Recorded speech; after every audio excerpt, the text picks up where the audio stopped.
Om Shanti. Good morning. आज 11 February 2026 साकार बापदादार मधुर महावाक्य। बापदादा बोलছেন, मीठे मीठे बच्चे। हाँ जी बाबा, আমি আছি বাবা। সবাইকে এই পয়গাম দাও, সবাইকে এই বার্তা শোনাও যে বাবার নির্দেশ হলো, বাবার ফরমান হলো, যদি এই পুরুষোত্তম সঙ্গম যুগে পবিত্র হও তবে সত্য যুগের উত্তরাধিকার পেয়ে যাবে। সবাইকে এই খবর এখন দিতে হবে যে সবাই পবিত্র হয়ে গেলে, মন পবিত্র, বল পবিত্র, কর্ম পবিত্র হয়ে গেলে সত্য যুগের উত্তরাধিকার পাবে। আজকের মূল্যের প্রশ্ন, কোন সস্তা সওদার কথা সবাইকে বলতে হবে? কোন সস্তা সওদা অর্থাৎ কোন সস্তা ব্যবসা করলে আমাদের অনেক লাভ হবে, এই কথাটা সবাইকে বলতে হবে। উত্তর, এই অন্তিম জন্মে যদি বাবার ডাইরেকশানে চলে পবিত্র হও তবে 21 জন্মের জন্য বিশ্বের বাদশাহী পেয়ে যাবে। এ হলো অত্যন্ত সস্তা সওদা। এই সওদা করাটা তোমরা সবাইকে শিখিয়ে দাও। বলো, এখন শিব বাবাকে স্মরণ করে পবিত্র হলে পবিত্র দুনিয়ার মালিক হয়ে যাবে। তো দুনিয়ার সবাই কি সুখ চায়, শান্তি চায়, তার জন্য কি না করছে, ধন সম্পত্তিও চায়। আর ভগবান বাবা এসেছেন এই পৃথিবীতে, এখন প্রত্যেকের এখন পারলোকে যাওয়ার সময়, অর্থাৎ ঘরে ফেরার সময়। আমাদের বাড়ি পরমধাম, পরলোকে, সেখানে যাওয়ার প্রত্যেকেরই এখন সময়। তো এখন আমরা এই যে এখন লাস্ট অন্তিম জন্মে এসে গেছি, অন্তিম ক্ষণে এসে গেছি। এখন বাবার ডাইরেকশানে চললে, বাবার নির্দেশে চললে আমরা যে সামনে যে আমরা অভিনয় পাবো, সেখানে অনেক ধন সম্পত্তি প্রাপ্ত করব, অনেক সমৃদ্ধশালী ঘরে জন্ম নেব। তো এই সওদাটা করতে বলছেন, মানে আমাদেরকে শিখিয়ে দিতে বলছেন অন্যদেরকে। আমরা তো শিখেছি, অন্যদেরকেও যাতে আমরা শিখিয়ে দিই। ওম শান্তি। আত্মারূপী বাচ্চারা জানে যে আত্মিক পিতা বোঝাচ্ছেন যে প্রদর্শনী বা মেলায় শো দেখিয়ে মানুষকে বোঝাও যে এখন বাবার কাছ থেকে অসীম জগতের উত্তরাধিকার নিতে হবে। আমরা কারা? আত্মা, আত্মারূপী বাচ্চা। কে বোঝাচ্ছেন? আত্মারূপী বাবা। এখন বোঝাচ্ছেন যে সব জায়গায় যেখানে ভিড় হয় সেখানে গিয়ে বোঝাও, সবাইকে বোঝাও যে এখন বাবা এসেছেন, বাবার কাছ থেকে উত্তরাধিকার নিয়ে নাও। কিসের উত্তরাধিকার? মানুষ থেকে দেবতা হওয়ার। বোঝাতে হবে যে কিভাবে অসীম জগতের বাবার কাছ থেকে অর্ধেক কল্পের জন্য স্বর্গের রাজত্ব নেওয়া যায়। বাবা তো হলেন সওদাগর, তার সঙ্গে সওদা করতে হবে। মানুষ জানে যে দেবী দেবতারা পবিত্রই থাকে। ভারতে যখন সত্যযুগ ছিল তখন দেবী দেবতারা পবিত্র ছিল। স্বর্গপ্রাপ্তির জন্য নিশ্চয়ই তারা কোনো উপার্জন করেছিল, কারণ কলিযুগের পরে আসে সত্যযুগ। কলিযুগে কেউ দেবী দেবতা থাকে না, তাহলে কলিযুগে সবাই তো আসুরিক আচরণে থাকে। তো সত্যযুগের দেবী দেবতা কোথা থেকে আসলো? যারা দেবী দেবতা হয়েছে তারা নিশ্চয়ই কোনো না কোনো পরিশ্রম তো করেছে, দেবী দেবতা হওয়ার কোনো না কোনো পথ তো অবলম্বন করেছে, আর সেই পথে আমরা এখন চলছি। তাই সবাইকে এই খবরটা দিতে হবে যে মানুষ থেকে দেবতা করতে এসেছেন বাবা, তো তার কাছে চলো, তার সঙ্গে সওদা করো, সব কিছু তার সঙ্গে করো, তাহলে আমরা দেবী দেবতা হয়ে যাব। আর সেই দেবী দেবতার রাজ্যে আমরা চলে যাব, অর্থাৎ লক্ষ্মীনারায়ণের রাজ্যে আমরা চলে যাব, শ্রীকৃষ্ণের রাজ্যে আমরা চলে যাব। তো বাবা বলছেন, যখন ভারতে সত্যযুগ ছিল তখন দেবী দেবতারা ছিল আর তারা প্রত্যেকেই পবিত্র ছিল। স্বর্গপ্রাপ্তির জন্য নিশ্চয়ই তারা কোনো উপার্জন করেছিল। এই প্রাপ্তি তো কেবল স্বর্গের স্থাপক বাবা ছাড়া অন্য কেউ করাতে পারবে না। পতিত পাবন বাবাই পতিতদেরকে পবিত্র বানিয়ে পবিত্র দুনিয়ার রাজত্ব দান করেন। কত সস্তা সওদা করেন। কেবল বলছেন এটাই তোমাদের অন্তিম জন্ম, যতক্ষণ আমি এখানে আছি তোমরা পবিত্র হয়ে যাও। আমি পবিত্র বানানোর জন্যই এসেছি। কারণ আমরা প্রত্যেকে ঘরে কেমন থাকি? পবিত্র, শুদ্ধ পবিত্র আত্মা হয়ে থাকি না? আমাদের বীজ রূপ সেটা, আমরা বীজ রূপে বীজের কাছেই থাকি, তাই না? তো সেই রূপটা হলো আমাদের শুদ্ধ পবিত্র রূপ। তো এখন আমাদের প্রত্যেককে ঘরে ফিরতে হবে, তাই শুদ্ধ পবিত্র না হলে ঘরে ফিরতে পারবো না। আর রাবণ কি করেছে? আমাদের কত অশুদ্ধ বানিয়ে রেখেছে। জীব অশুদ্ধ করেছে, চোখ অশুদ্ধ করেছে, মন অশুদ্ধ করেছে, বোল অশুদ্ধ করেছে, কর্ম অশুদ্ধ করেছে। তো সব কিছুকে এখন শুদ্ধ বানাতে হবে, পবিত্র বানাতে হবে। তো বাবা বলছেন, বাবার মনে খেয়াল এসেছে যে বাচ্চাদেরকে এইভাবে বোঝাতে হবে যে বাবা পবিত্র হওয়ার ফরমান দিয়েছেন। এটাই হলো পবিত্র হওয়ার পুরুষোত্তম সঙ্গম যুগ। দেবতারাই হলেন সর্বোত্তম। লক্ষ্মী নারায়ণের রাজত্ব ছিল। দেবতারা সর্বোত্তম, সব আত্মাদের মধ্যে উত্তম। লক্ষ্মীনারায়ণের তখন রাজত্ব ছিল। ডিটি ওয়ার্ল্ড সভারেন্টি, দৈবী দুনিয়ার রাজত্ব ছিল। দৈবী দুনিয়ার রাজত্ব বাবার কাছ থেকে উত্তরাধিকার সূত্রে পেতে পারো।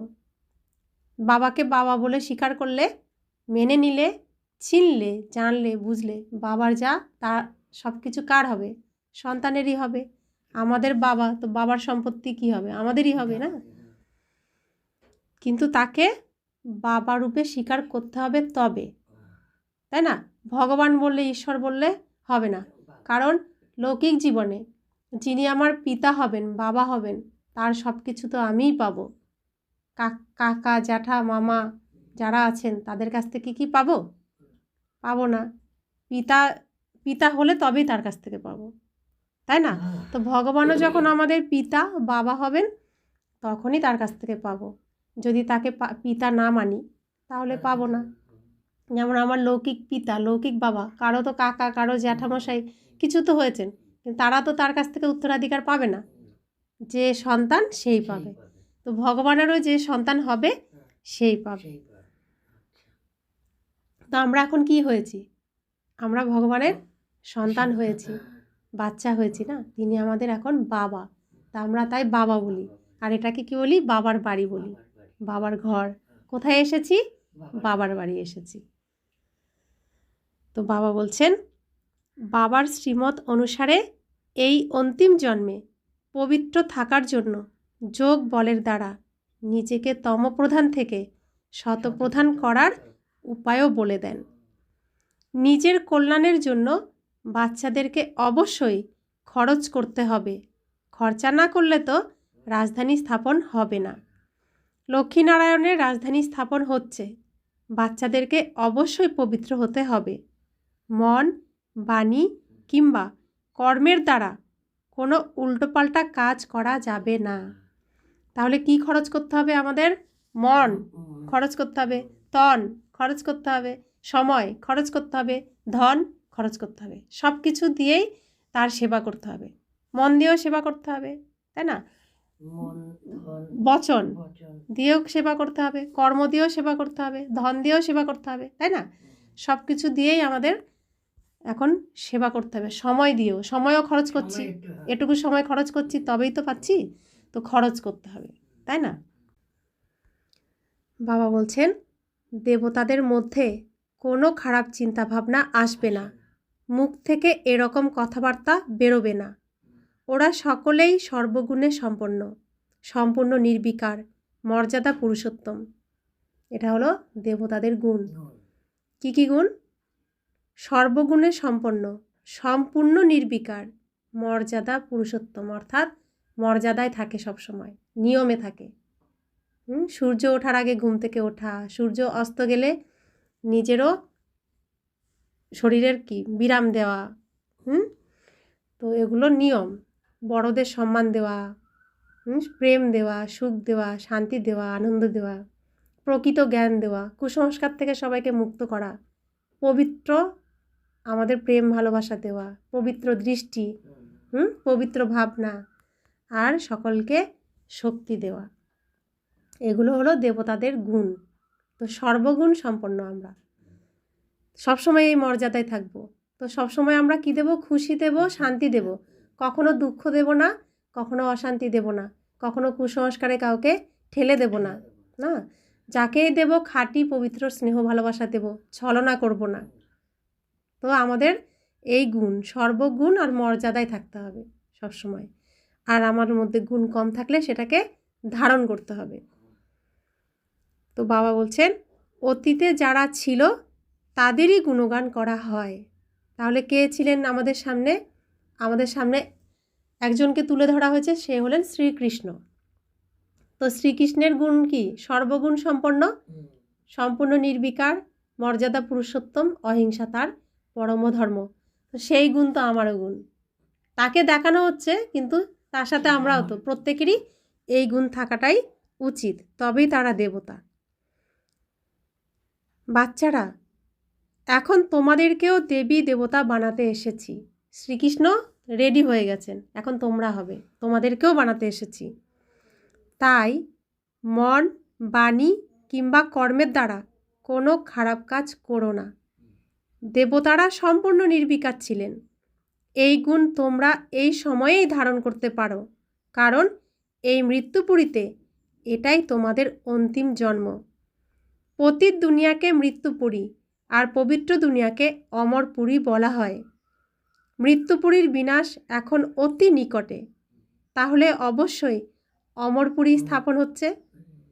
এটাই সেই মহাভারতের প্রবল যুদ্ধ, যেটা শাস্ত্রে দেখানো হয়েছে, যার দ্বারা পুরাতন বিকারগ্রস্ত দুনিয়ার বিনাশ হয়ে যায়, কিন্তু কারোর মধ্যেই এই জ্ঞান নেই। বাবা বলছেন সকলেই অজ্ঞান নিদ্রায় নিমগ্ন ছিলেন, তো অজ্ঞান নিদ্রায় এখন জ্ঞান ফিরে এসেছে, ভগবান জ্ঞান ফিরিয়ে দিয়েছেন।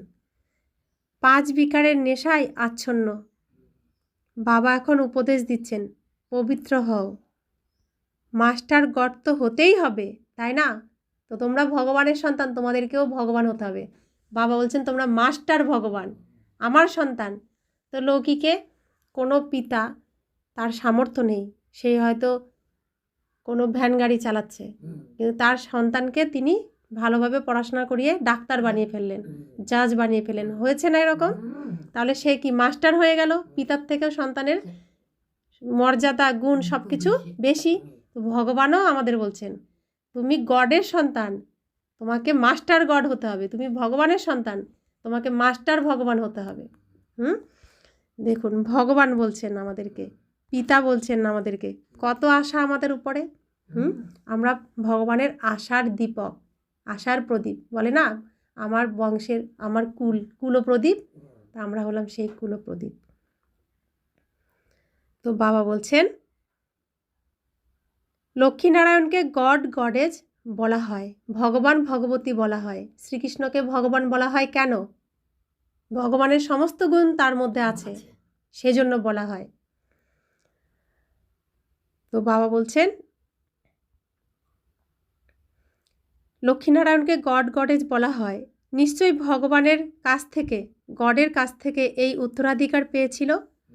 এখন ভারত পতিত হয়ে গেছে, সকলে মন, বাণী এবং কর্মের দ্বারা এরকম কাজই করে। কোনো কথা আগে মনের মধ্যে আসবে, তারপর মুখ দিয়ে বেরোবে। কর্ম করা হলে বিকর্ম তৈরি হয়ে যায়। বাবা বলছেন ওখানে কোনো বিকর্ম হয় না, এখানে বিকর্ম হয়, কারণ এটা হলো রাবণের রাজত্ব। তো যে কোনো কিছু করার আগে আগে মনে ভাবি, তারপরে মুখ দিয়ে সেটা বলি, তারপরে কর্ম করি। তো বাবা বলছেন তাহলে করছে কে? আত্মা করছে না। তো এই রাবণের দুনিয়ায় আমরা কি করি? আগে খারাপটাই ভাবি, খারাপটাই বলি, তারপরে খারাপটা করেও ফেলি। বাবা বলছেন এ তো আর চলবে না, এখানে তোমরা বিকর্ম করে ফেলো, কারণ এই দুনিয়াটায় রাজত্বই হলো রাবণের, এখানে যা করব তাই বিকর্ম। দেখুন, হয়তো আপনার এখন শুনতে কষ্টও লাগবে, খারাপও লাগবে, কিন্তু সত্যটা দেখুন, সত্যটা বুঝুন, কারণ এখন নিজের চোখ দিয়ে দেখবেন। এতদিন তো গাড়ির চোখ দিয়ে দেখেছেন, বুঝতে পারেননি, নিজের চোখ দিয়ে দেখুন। আমরা দুর্গা পূজা করি, তো দুর্গা পূজা করার আগে কত আনন্দ, আহ্বান করি দেবীকে, অনেক দিন ধরে আহ্বান করি, তারপরে দেবী আসেন, বরণ করে নিই, 4-5 দিন ধরে কত আনন্দ করি, দেবীর সাথে সময় কাটাই, খাওয়ায় দাওয়ায় নাচি গান করি। তারপরে দেবীর সাথে কি কি আসে? পুরো পরিবার আসে, তার সাথে অসুরও আসে। যখন দেবীর বিসর্জন হয়, কার বিসর্জন দিই? দেবীর বিসর্জন দিই না অসুরের বিসর্জন দিচ্ছি? ওটা তো অসুরের বিসর্জন হচ্ছে না, কার বিসর্জন দিচ্ছি আমরা? দেবী। তো দেবীর বিসর্জন দিয়ে দিচ্ছি না? আচ্ছা। যখন বিসর্জন আপনি দেখেছেন কিনা জানি না, আমি তো দেখেছি, আমি দুর্গাপূজার ওখানে থাকতাম। যখন বিসর্জন দেওয়া হয়, দেবীর সামনে যে ঘট রাখা হয়, ঘটের মধ্যে দেবীর মুখটা দেখা যায় না, তো বলে না বিসর্জন দিচ্ছে, ওখানে অসুরের মুখ দেখা যায় না, দেবীর মুখ দেখা যায়। তাহলে দেবীকে বিসর্জন দেওয়া হচ্ছে, বছরে বছরে অসুরকে কিন্তু বিসর্জন দেওয়া হচ্ছে না। হ্যাঁ, তাহলে দেবীর শক্তিকে আহ্বান করলাম, দেবীর সাথে থাকলাম, দেবীর শক্তির গুণগান করলাম, আবার দেবীর শক্তি শুদ্ধ বিসর্জন দিয়ে দিলাম। তাহলে অর্জন কিছু হলো? সব তো বিসর্জন দিলাম, কিন্তু সাথে যে অসুর এসেছিল তাকে বিসর্জন দিলাম না, সে কিন্তু থেকে গেল। তো প্রত্যেক বছর এরকম থাকতে থাকতে থাকতে থাকতে আসুরিক দুনিয়া দেখুন, পুজো করার পরেও তো আসুরিক দুনিয়া। হ্যাঁ, দেবী তো প্রত্যেক বছর আসেন, তাহলে দুনিয়া অসুরের কেন হলো? আমরা অসুরকে বিসর্জন দিচ্ছি না, আমরা দেবীকে বিসর্জন দিচ্ছি, অর্থাৎ নিজেকে নিজেই খুন করছি। তাহলে কি এটা পাপ হয়েছে না পুণ্য হয়েছে? হয়েছে না? কারণ আমরা অজ্ঞান ছিলাম, ওই ভূতগুলো আমাদের দিয়ে করিয়েছে, তাই না? এখন জ্ঞান ফিরেছে, তাই বাবা বলছেন গুণের পূজা করো, ওই মূর্তি আর দরকার নেই, মূর্তির কোনো দরকার নেই, তার গুণগুলোর পুজো করো, সেই পুজোর করে সেই গুণগুলো নিজে প্রসাদ খাও, সেই গুণের প্রসাদ খাও, তো তুমিও সেরকম দেবী হয়ে যাবে।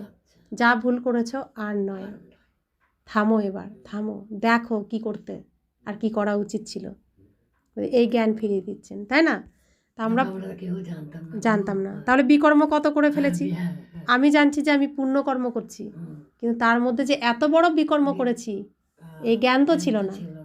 তো সেই জ্ঞান কে ফিরিয়ে দিচ্ছেন দেখুন, অন্তর্মনে দেখুন, দেখবেন মন্থন করতে করতে সত্যটা অমৃতটাই বেরিয়ে আসবে, বিষগুলো বেরিয়ে চলে যাবে, আর বিকর্ম হবে না, তাই না? বাবা বলছেন আর যতটা আয়ু আছে ততদিন পবিত্র থাকো, পবিত্র হওয়ার প্রতিজ্ঞা করার পর আমার সঙ্গে বুদ্ধি যুক্ত করতে হবে, যার দ্বারা তোমাদের জন্ম জন্মান্তরের পাপ নাশ হয়ে যায়। পবিত্র না হলে তার সাথে মিলন হবে না, মন তার মধ্যে স্থির হবে না, কারণ সমানে সমানে সম্পর্ক হয়। আমার পিতা কেমন? সদা পবিত্র, কখনো নোংরার তার ধারে কাছে নেই, সবার উপরে থাকেন, এর জন্য তিনি শুদ্ধ পবিত্র এতটাই, তার মধ্যে মতো দ্বিতীয় কেউ শুদ্ধ পবিত্র হতে পারে না, তিনি সদা পবিত্র পাবন, এর জন্য সদা তিনি সুন্দরম, সবার উপরে থাকেন, এর জন্য একা, ওই স্থান আর দ্বিতীয় কেউ নিতে পারেনি আর নিতে পারবে না, অদ্বিতীয় তিনি।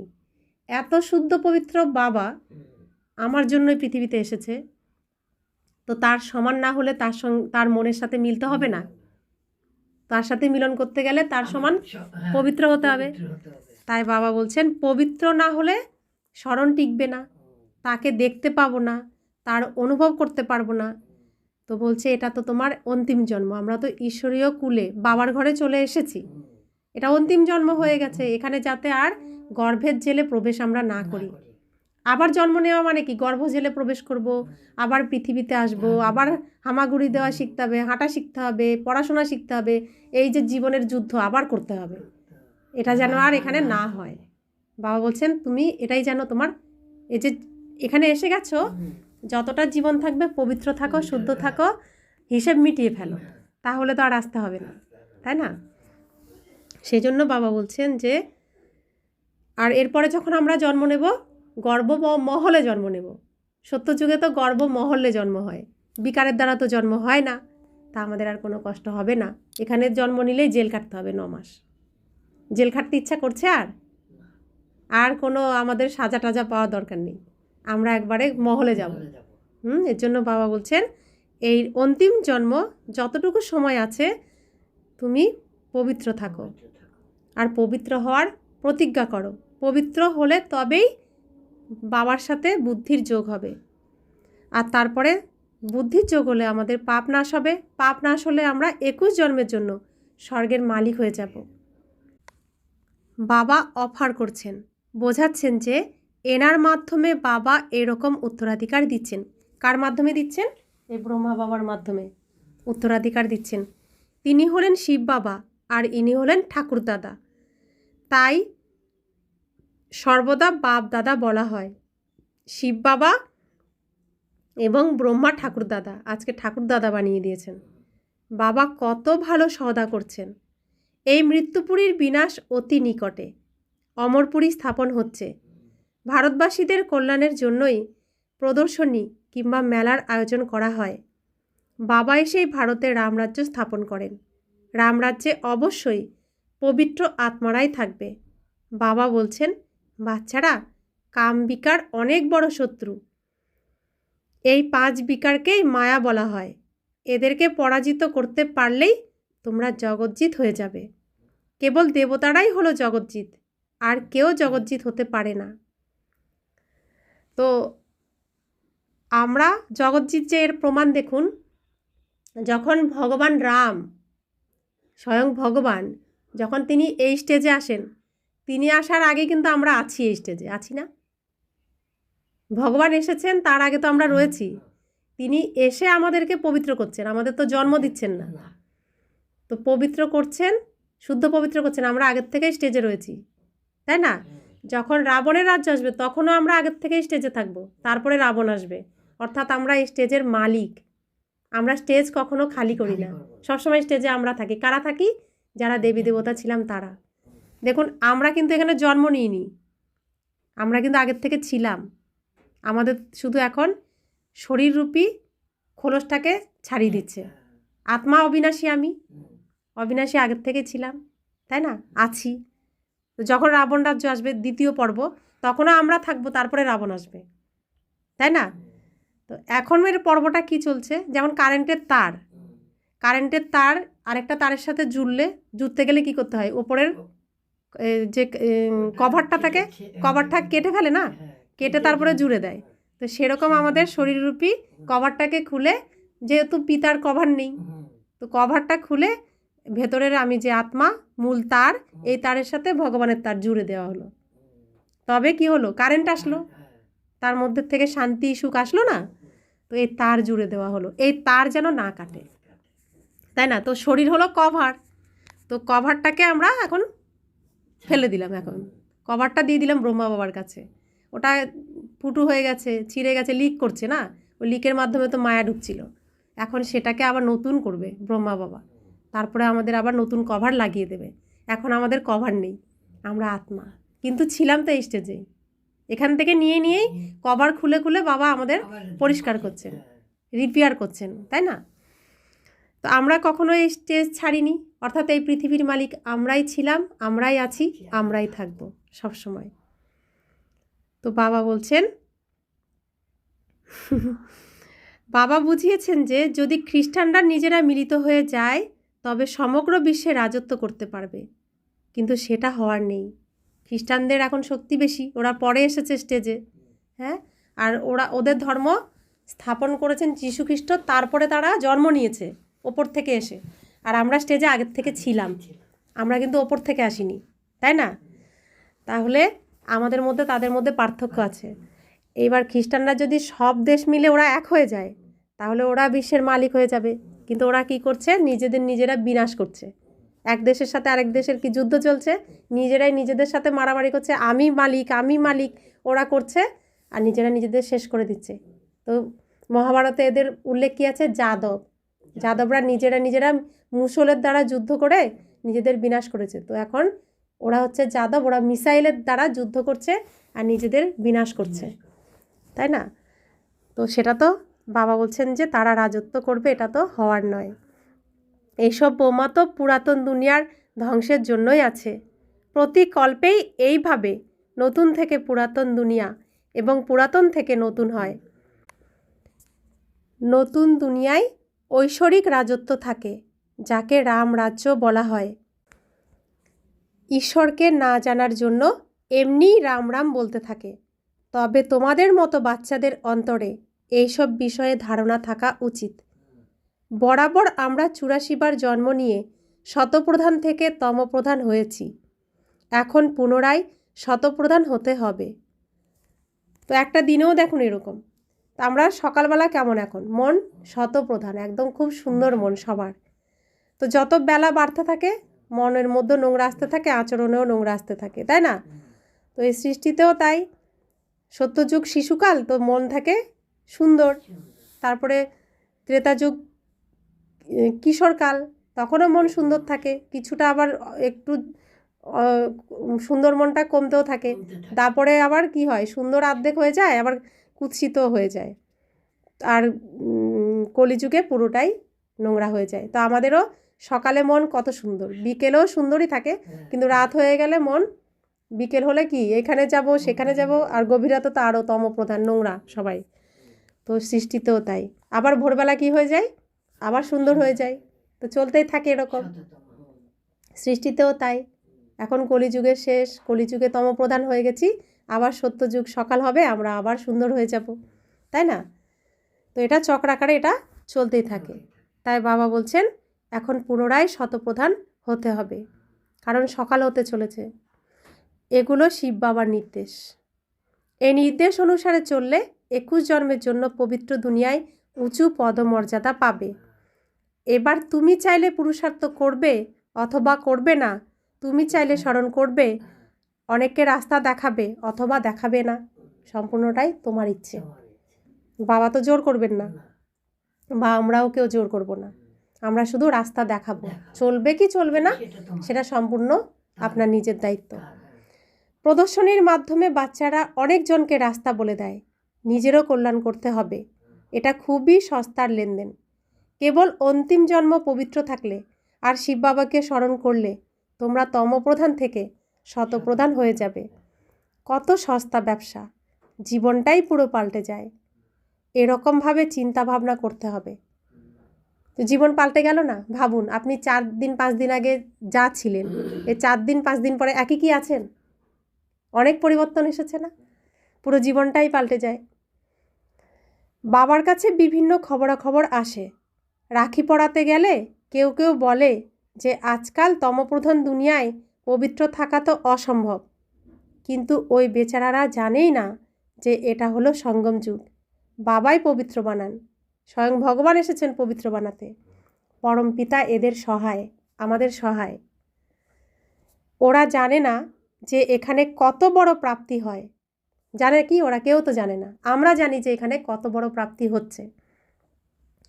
সামনে যে আমরা অভিনয় করব, সেই অভিনয়ের সম্পূর্ণ প্রাপ্তি এখানে আমরা করছি, তবে তো শ্রেষ্ঠ অভিনয় পাবো। আর ওরা জানে না, তাই ওরা সে দুঃখী কাঙ্গাল অভিনয় পাবে আর আমাদের কাছে সাহায্য চাইবে, তাই না? তো বাবা বলছেন পবিত্র থাকলে পবিত্র দুনিয়ার মালিক হওয়া যায়। বাবা বলছেন এই মায়ারূপী 5 বিকারকে পরাজিত করলে তুমি বিশ্বজিৎ হয়ে যাবে। তাহলে আমরা পবিত্র থাকবো না কেন? ফার্স্ট ক্লাস ব্যবসা, কত সুন্দর ব্যবসা না এটা? বাবা বলছেন কাম বিকার খুব বড় শত্রু, একে পরাজিত করতে পারলেই পবিত্র হয়ে যাবে। এটাই হলো যোগ বলের দ্বারা মায়াকে পরাজিত করার বিষয়। পরমপিতা পরমাত্মা এসে আত্মাদেরকে বোঝাচ্ছেন যে আমাকে স্মরণ করলেই খাদ বার হবে, তোমরা শতপ্রধান দুনিয়ার মালিক হয়ে যাবে। বাবা এই সঙ্গম যুগেই উত্তরাধিকার দেন। এই শুধুমাত্র একবারই আসেন, এসেই উত্তরাধিকার দেন। এই লক্ষ্মীনারায়ণ সব থেকে উত্তম ছিল, এদেরকেই মর্যাদা পুরুষোত্তম দেবী দেবতা ধর্ম বলা হয়। অনেক ভালোভাবে বোঝানো হলেও কখনো কখনো এইসব পয়েন্ট ভুলে যাও। পরে মনে হয় যে বক্তৃতা দেওয়ার সময়ে এই পয়েন্টগুলো বোঝানো হয়নি। বোঝানোর জন্য অনেক পয়েন্ট আছে। অনেক সময়ে অনেক উকিলও কিছু পয়েন্ট ভুলে যায়, পরে সেই পয়েন্ট মনে পড়লে আবার লড়াই করে। ডাক্তারদের ক্ষেত্রেও এরকম হয়। তারা ভাবনা চিন্তা করে যে এই ব্যাধির জন্য এই ঔষধ কাজে আসতে পারে। এখানেও অনেক পয়েন্ট আছে।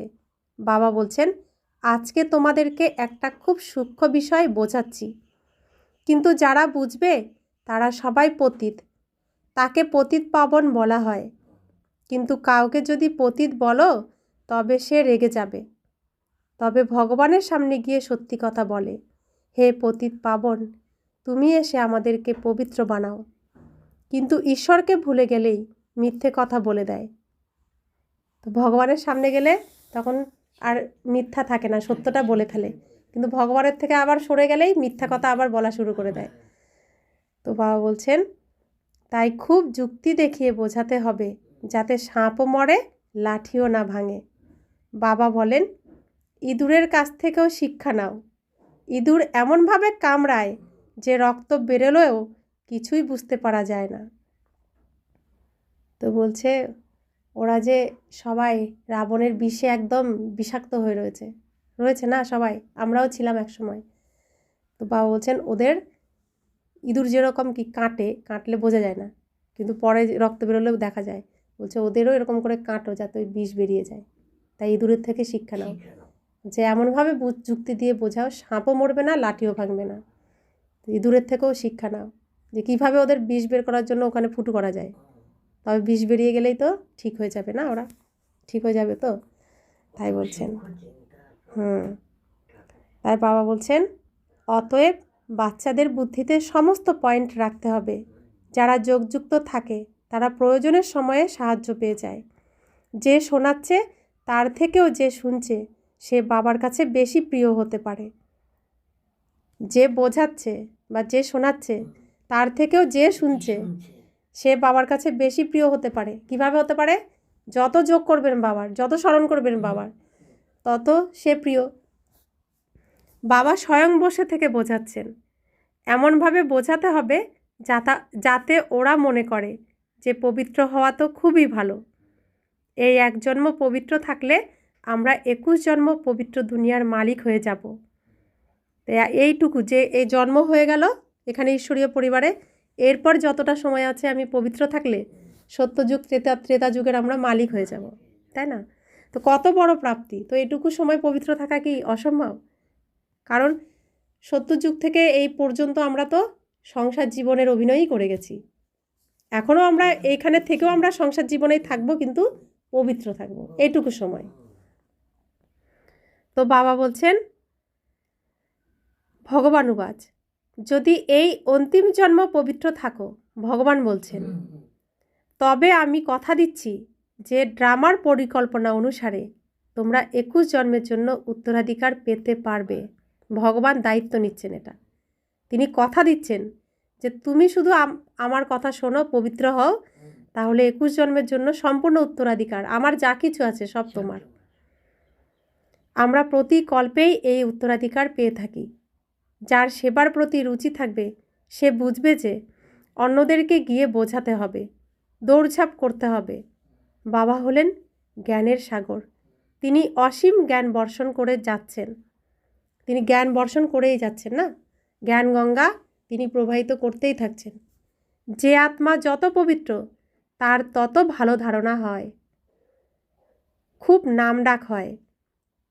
প্রদর্শনী এবং মেলার মাধ্যমেই বোঝা যায় যে কে কত ভালো সেবা করতে পারে। টিচারকে পরখ করে দেখতে হবে যে কে কেমনভাবে বোঝায়। লক্ষ্মীনারায়ণ এবং সিঁড়ির ছবি বোঝানো সব থেকে ভালো। সিঁড়ির ছবি দেখলেন না কালকে? ওই যে ওটা তো এর উপরে বোঝানো, আর এই লক্ষ্মীনারায়ণ, এই যে এখানে লক্ষ্মীনারায়ণ, এর উপর বোঝানো সব থেকে ভালো। যোগবলের দ্বারা পুনরায় এরকম লক্ষ্মীনারায়ণ হওয়া যায়। লক্ষ্মীনারায়ণই আদি দেব এবং আদি দেবী। আদিদেব হলেন এই যে, আর আদিদেবী ওই যে, আর পরে এরা লক্ষ্মীনারায়ণ। এর শুরু আদিতে এই রূপ না, আদিদেব এবং আদি দেবী, আর তারাই সত্যযুগে লক্ষ্মীনারায়ণ। চতুর্ভুজ চিত্রের দ্বারা লক্ষ্মীনারায়ণ দুজনকেই বোঝানো হয়।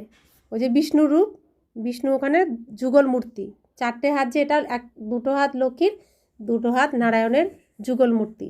তো একটা সংসার নারী আর পুরুষ মিলে 4টে হাত মিলে একটা সংসার হয়। তো ওটা হচ্ছে বিষ্ণু রূপটাই হচ্ছে সংসারের প্রতীক। ওই যে ওখানে আছে, ওটা হচ্ছে সংসারের প্রতীক। আর ভগবান এই বিষ্ণু সংসারের মতো সংসার ধর্ম শেখাতে এসেছেন, সংসারের রচনা করতে এসেছেন এখানে। তো বাবা বলছেন, চতুর্ভুজ চিত্রের দ্বারা লক্ষ্মীনারায়ণ দুজনকেই বোঝানো হয়, দুটো হাত লক্ষ্মীর আর দুটো হাত নারায়ণের। তবে এই বিষয়টাও ভারতবাসীরা জানে না। লক্ষ্মীরও 4টে হাত রয়েছে, এর অর্থ হলো যুগল জোড়ার রূপ। বিষ্ণু তো চতুর্ভুজই হয়। প্রদর্শনীতে প্রতিদিন বোঝানো হয়, রথ দেখানো হয়েছে, বলা হয় তাতে অর্জুন বসে আছে আর শ্রীকৃষ্ণ রথ চালাচ্ছে। ওগুলো সব গল্প কথা, এগুলোই হলো জ্ঞানের বিষয়। জ্ঞান অমৃতের কলসি লক্ষ্মীর মাথায় দেখানো হয়, বাস্তবে জগদম্বার উপরেই এই কলসি রাখা হয়েছে, যিনি পরবর্তীকালে লক্ষ্মী হন। তো জ্ঞানের কলসি পাচ্ছেন কিন্তু এই রূপে, এই যে ভগবানের কাছে পড়াশোনা করেছেন, তিনি প্রথমে জ্ঞানের ভাণ্ডার পেয়েছেন, শক্তির ভাণ্ডার পেয়েছেন, তিনি শক্তিরূপিণী জগদম্বা হয়েছেন, দুর্গা। তো ইনি সত্যযুগে লক্ষ্মী হন। এই বিষয়টাও বোঝাতে হবে। সত্যযুগে সকল মানুষের ধর্ম এবং মত অভিন্ন হয়, দেবতাদের মত একই রকম হয়। দেবতাদেরকেই শ্রী বলা হয়, আর কাউকে শ্রী বলা যাবে না। বাবা ভাবছিলেন যে অল্প কথার মধ্যে বোঝানো উচিত। এই অন্তিম জন্মে 5 বিকারকে পরাজিত করলেই তুমি রামরাজ্যের মালিক হয়ে যাবে। কত সস্তা সওদা! বাবা এসে অবিনাশী জ্ঞানরত্ন দান করছেন। বাবা হলেন জ্ঞানের সাগর, তিনিই জ্ঞানরত্ন দান করেন। ইন্দ্রের সভায় পোখরাজ পরি, নীলম পরি থাকে, সকলেই সাহায্য করছে। অনেক রকমের অলংকার থাকে, তাই নবরত্ন দেখানো হয়। তো এটা হলো ইন্দ্র সভা, ভগবান হলেন ইন্দ্র, বাবা হলেন ইন্দ্র, আর এখানে প্রত্যেকে হলো দামি দামি রত্ন। আমরা প্রত্যেকে হীরা না, খুঁজে এনেছেন না কয়লার খনির থেকে, এনে নিজের কাছে এনে বসিয়েছেন। তো এর জন্য এখানে শ্রেষ্ঠ হয় 8 রতন, 9 রতন, তাই না? তো বলছেন যে নবরত্ন বলা হয়, মানে 8টা রত্ন হচ্ছে বাবার বাচ্চা, আর বাবা একজন রত্ন, তো 9 রত্ন, যার নামে এখনও গ্রহ পূজা হয়, নবগ্রহের পুজো হয়, তারপরে 9 রকম পাথরের আংটি পরা হয় না। তো ওই যারা শ্রেষ্ঠ হয়েছে, এই বাবাকে খুব স্মরণ করেছেন, বাবা শ্রীমতে চলেছেন, সেবা করেছেন, সেই 8 জনের স্মরণ এখনও নেয় মানুষ, এখনও তাদের শক্তির দ্বারা এখনও চলে। তো তারা কারা? তারা এই ব্রহ্মাকুমারী আশ্রমে যারা শিব বাবার কাছে খুব ভালো করে পড়াশোনা করেছেন, তারা তবেই তো সেখানে পদ পেয়েছে না। তো বাবা বলছেন যে ভালো পড়াশোনা করবে সে অবশ্যই ভালো পদমর্যাদা পাবে, ক্রম অনুসারেই হবে। এটাই হলো পুরুষার্থ করার সময়, অর্থাৎ পড়াশোনা করার সময়।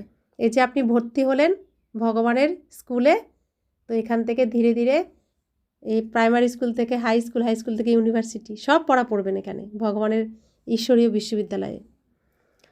বাচ্চারা বুঝতে পারে যে আমরা বাবার মালার দানা হয়ে যাই।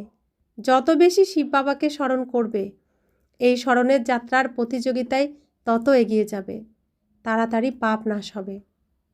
বুঝেছেন? তো এই স্মরণ করতে হবে, যত স্মরণ করবেন তত তাড়াতাড়ি পাপ মুক্ত হয়ে যাব, আগের বিকর্ম বিনাশ হয়ে যাবে, আর আমরা হালকা হয়ে যাব। এই পড়াশোনা তো তেমন জটিল কিছু নয়। কঠিন কি পড়াশোনা? কেবল পবিত্র থাকতে হবে আর দিব্যগুণ ধারণ করতে হবে।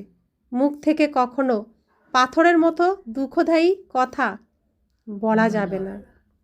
যারা পাথর নিক্ষেপ করবে তাদের বুদ্ধিও পাথরের মতো হয়ে যাবে। যারা রত্ন দান করবে তারাই ভালো পদমর্যাদা পাবে। এটা খুবই সহজ ব্যাপার। আগ্রহী ব্যক্তিদের বোঝাও। পতিত পাবন যিনি সবাইকে মুক্তি এবং মুক্ত জীবন দান করেন, সেই পরমপিতা পরমাত্মা শিব বলছেন, আমার ভারতবাসী আত্মারূপী বাচ্চারা, কলিযুগের রাবণ রাজ্য অর্থাৎ মৃত্যুপুরীর এই অন্তিম জন্মে পবিত্র হয়ে থাকলে এবং পরমপিতা পরমাত্মা শিবের সাথে বুদ্ধির দ্বারা যোগ বলে যাত্রা করলে তমপ্রধান আত্মারা শতপ্রধান আত্মা হয়ে 5000 বছর আগের মতো পুনরায় সত্যযুগের দুনিয়ায় পবিত্রতা, সুখ, শান্তি, সম্পত্তিতে পরিপূর্ণ মর্যাদা, পুরুষোত্তম দিব্য স্বরাজ্য পদ পেতে পারবে। তার জন্য কি করতে হবে? পরমপিতা পরমাত্মা শিব জ্যোতির বিন্দু, সেই বিন্দুর সাথে, সেই জ্যোতির সাথে যোগাযোগ রাখতে হবে। যোগ বলের যাত্রা করতে হবে। আত্মা যাত্রা করবে পরমাত্মার সাথে মিলনের, শরীর থাকবে এখানে, তাই না? তবে আত্মা শতপ্রধান হয়ে যাবে। তো 5000 বছর আগে যেরকম আমরা শিখে সত্যযুগে এসেছিলাম, নতুন দুনিয়ায় এসেছিলাম, আর সেখানে সুখ, শান্তি, পবিত্রতা, সম্পত্তি, সমৃদ্ধি সব কিছু প্রাপ্ত করেছিলাম, আমরা আবারও তা পারব।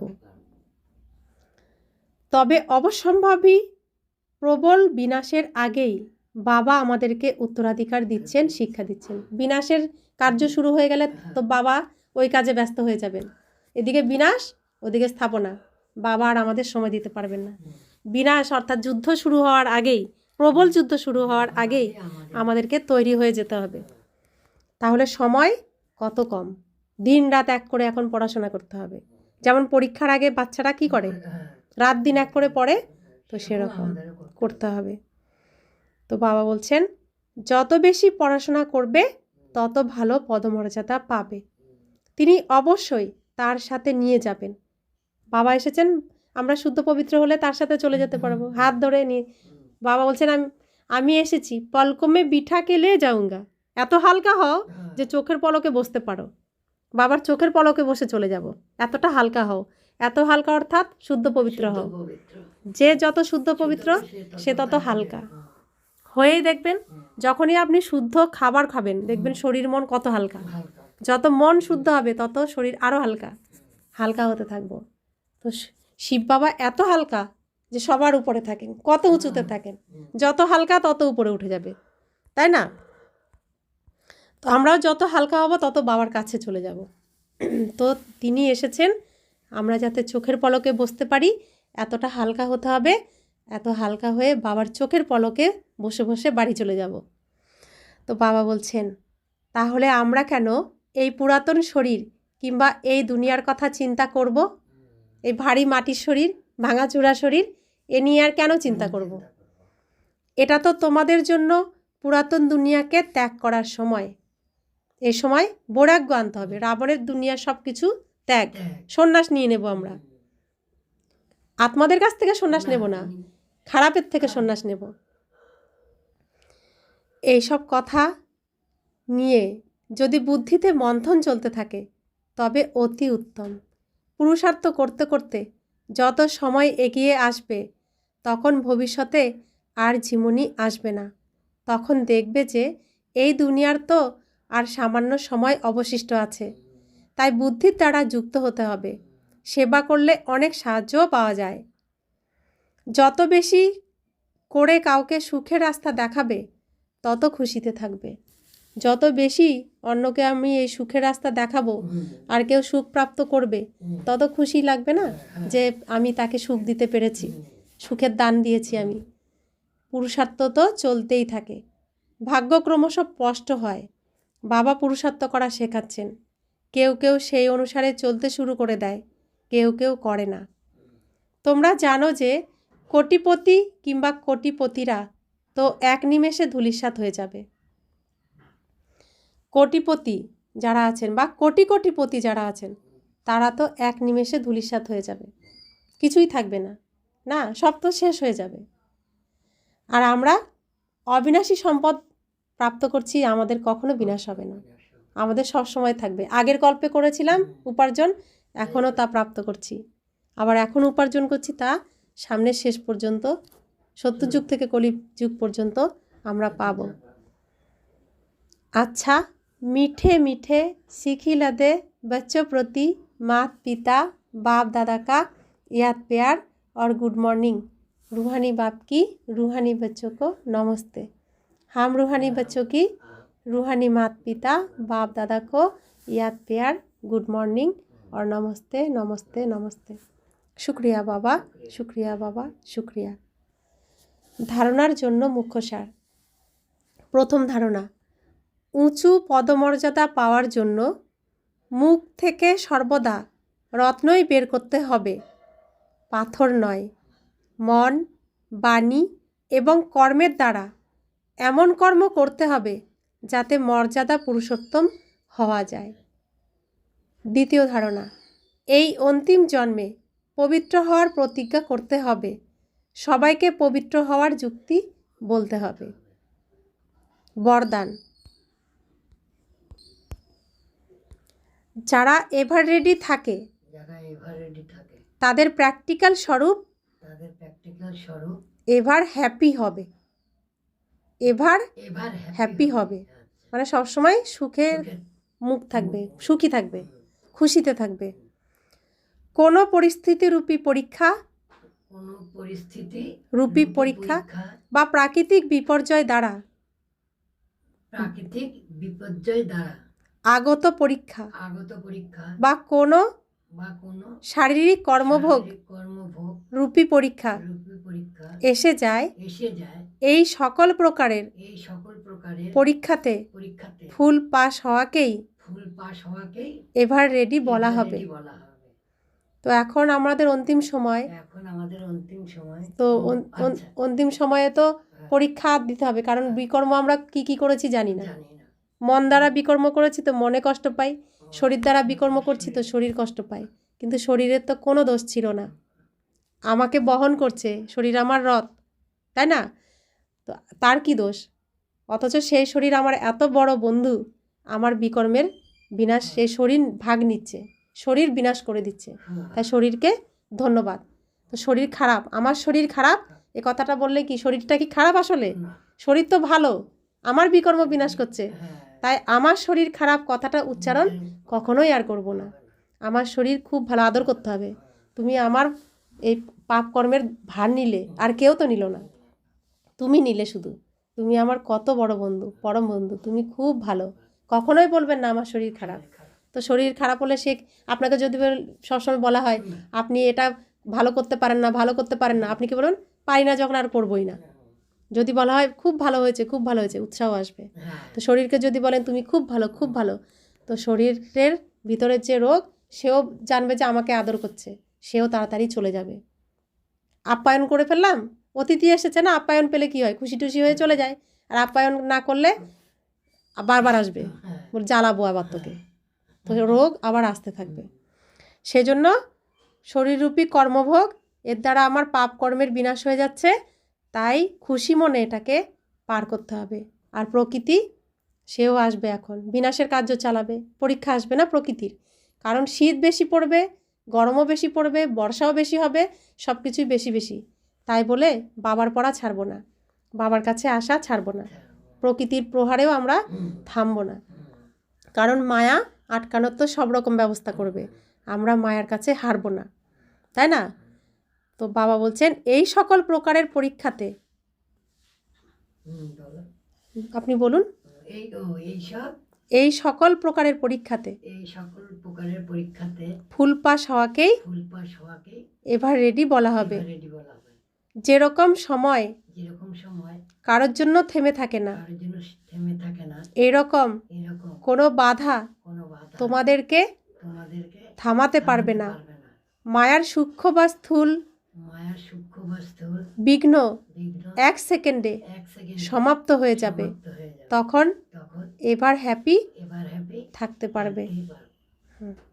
এটা হলো বরদান ভগবান দিয়েছেন। থামবো না আমরা, মায়া যত কিছুই করুক, আমরা বাবার ঘরে আসব, বাবার সাথেই যোগাযোগ রাখবো, সত্য যুগে আমরা যাব, উচ্চ পদ প্রাপ্ত করব। এটা নিজের কাছে নিজে প্রতিজ্ঞা, বাবার সামনে বাবার বাচ্চা বাবাকে প্রতিজ্ঞা করছে যে আমরা তোমার মান রাখবো, মুখ উজ্জ্বল করব, আমরা তোমার যোগ্য সন্তান হয়ে দেখাবো, তোমার রাইট হ্যান্ড। আমরা বিশ্ব পরিবর্তক, বিশ্ব কল্যাণী আত্মা, আমরাই পরিবর্তন করব, আমরাই রাম রাজ্য আনবো, রাবণ রাজ্যের বিনাশ ঘটাবো। ঠিক আছে? আচ্ছা, স্লোগান। সময় অনুসারে সর্বশক্তিকে কাজে লাগানো, অর্থাৎ মাস্টার সর্বশক্তিমান হওয়া। অব্যক্ত ইশারা। একতা আর বিশ্বাসের বিশেষত্বের দ্বারা সফলতা সম্পন্ন ভব। একতার দুটি আধার আছে, এক হলো ফেইথ, বিশ্বাস, দ্বিতীয় হলো লাভ, ভালোবাসা। কখনো একে অপরের মধ্যে বিশ্বাস কম না হয়, একজন বললে অন্যজন মানবে, এটাই হলো একতার সূত্রে বাঁধার বিধি। হৃদয় থেকে পারস্পরিক স্নেহ নিকটে নিয়ে আসে। যেরকম বাবার সাথে সকলের স্নেহ আছে, এরকম পরিবারের সাথেও হৃদয়ের সত্যিকারের স্নেহ হবে। এর জন্য সমানে থেকে সবাইকে সম্মান দাও। আমরা এক পরিবার, একে অপরকে সবসময় বিশ্বাস করব, একে অপরের যে কোনো কথার সম্মান দেব, কেউ কাউকে অসম্মান করব না। আমরা এক পিতার সন্তান, এক পরিবারের। আমরা এই যে আমরা এখানে জন্মগ্রহণ করলাম, আমরা সেই সত্যযুগ থেকে একসাথেই অভিনয় করব, তাই না? একসাথেই স্টেজে থাকবো সেই কলিযুগের শেষ পর্যন্ত। তবেই তো এক হয়ে গেছি আবার, না? একই জায়গায় এসেছি। তা আমরা সবসময় এক পরিবারেরই থাকবো। সবসময় মনে করতে হবে এটাই আমার পরিবার। আর ওই দুনিয়ায় যারা রয়েছে তাদের সঙ্গে আমাদের কবে আবার কোথার থেকে দেখা হবে জানি না। তাদের থেকে শুরুতে যাদের সাথে থাকবো তারা এখানে আসবো। অর্থাৎ আমরাই হলাম আসল পরিবার, তাই না? শুরুর থেকে একসাথে থাকবো। তো যে যেখানেই আমরা এখন রয়েছি সবাই আবার এক হয়ে যাব এখানে। আর যারা দাপট থেকে আমাদের পরিবারে আসবে, কেউ কলিযুগে পরিবারে আসবে, তাই না? তাদের সঙ্গে তো সেই দাপট যুগে দেখা হবে, কলিযুগে দেখা হবে। তাহলে দেখা তো সবার সাথেই হবে, অভিনয় তো এদের সাথেই করব। তারা আমাকে ভালোবাসুক বা না বাসুক, মানুক বা না মানুক, অভিনয় তো তাদের সাথেই করব। তাহলে এই সময় কার সাথে থাকবো? বাবা একবার এসেছেন, আর ওরা তো সত্যযুগ থেকে থাকবে কলিযুগ পর্যন্ত, তাই না? তারা চাক বা না চাক থাকবেই, কিন্তু বাবা একবারই আসেন। বাবার সাথে আমরা একবারই থাকতে পারি, এটুকু সময়ের জন্য পেয়েছি। তাহলে এখন কার সাথে থাকবো? বাবার সাথে থাকবো। বাবার সাথেই থাকা উচিত, কারণ বাবা আমার জন্য এসেছেন এই পৃথিবীতে, আমাকে মুক্ত করতে এসেছেন, আমাকে ঘরে নেওয়ার জন্য এসেছেন, আমার জন্য এসেছেন। তাহলে সময় কার সাথে দেব? সব সময় কথা কার সাথে বলবো? বাবার সাথে। বাবা আমার পাশে বসে রয়েছেন। আমি যদি বাবাকে পাশে রেখে অন্য কারোর সাথে কথাই বলে যাই, আর উনি অপেক্ষা করছেন আমার কথা কখন ভাববে, কখন আমার দিকে তাকাবে, অপেক্ষা করছেন। তো গল্প করতে করতে দিন কেটে গেল, ফোন করছি, এই গল্প সেই গল্প। বাবা বলছে আমাকে তো একবারও ডাকছে না, অপেক্ষা করে রয়েছেন, কিন্তু স্বাদ ছাড়ছেন না, কখনোই স্বাদ ছাড়েন না, রাগও করেন না, বকেনও না। আমরা অন্যায়ের পর অন্যায় করে যাচ্ছি, ভুলের পর ভুল করে যাচ্ছি, তবুও বকেন না, তবুও স্বাদ ছাড়েন না। আঁচলের ধরে বসে আছে, আমাকে কখন ডাকবে, আমাকে কখন ডাকবে, আমাকে কখন স্মরণ করবে, আমার সাথে কখন কথা বলবে। তাহলে আমরা করছি তো এগুলো, কিন্তু করতে হবে কি? ওই দুনিয়ার সাথে তো আমরা ওই করব, কিন্তু বাবাকে তো এইটুকু সময়ের জন্য পেয়েছি। তাহলে সম্পূর্ণ সময় বাবার সাথেই থাকা উচিত। কিন্তু যেহেতু আমরা ওদের সঙ্গে সম্পর্ক আছে, ওদেরও দেখতে হবে, কিন্তু প্রয়োজন যতটুকু ততটুকু, বাকি পুরোটাই বাবার সাথে। আমরা তাহলে সাথী সবসময় কাকে রাখবো? বাবা। কথা যা কিছু বলবো বাবা, বাবা এটা লাগবে, বাবা ওটা লাগবে, বাবা এটা করতে হবে, বাবা ওটা করতে হবে, এটা করব নাকি করব না বলো, এমনভাবে বলতে হবে বাবার সাথে। এটাই স্মরণ। যেমন অন্যদের আমরা বলি, স্মরণ করি, তার জন্য গান লাগে না, তার জন্য কোনো ছবি লাগে না, সেরকম বাবাকেও আমরা চিনেছি, জেনেছি, বুঝেছি, তার জন্য গান করতে হবে না, তাই না? ছবি লাগবে না, এমনিতেই স্মরণ রাখবো। বাকি সবাইকে যেভাবে রাখি বাবাকেও ঠিক সেভাবে রাখবো, আর সেভাবেই বলবো বাবাকে। ওম শান্তি।